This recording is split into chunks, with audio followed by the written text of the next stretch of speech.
სამხრეთ ევროპაში კვლავ მძვინვარებს ტყის ხანძრები. საფრანგეთისა და ესპანეთის ზოგიერთ ნაწილში 320,000-ზე მეტი ადამიანია ევაკუირებული.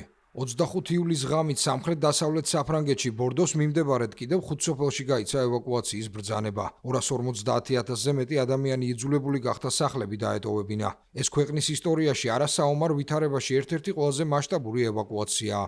ჟირონდის პრეფექტურის ცნობით ხანძარმა რეგიონში დაახლოებით 42,000 ჰექტარი მიწის ფართობი გაანადგურა.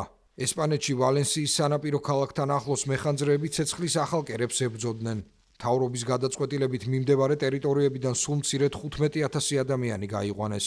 ესპანეთის აღმოსავლეთით ადგილობრივმა ხელისუფლებამ დაადასტურა, რომ ხანძრის შედეგად ერთი მამაკაცი გარდაიცვალა. მადრიდიდან და კასტელონიიდან, სადაც პორტუგალიური, იტალიური და სხვა სახანძრო თვითმფრინავები ესპანურ ჯგუფებს ეხმარებიან, უკვე 100,000-ზე მეტი ადამიანია ევაკუირებული.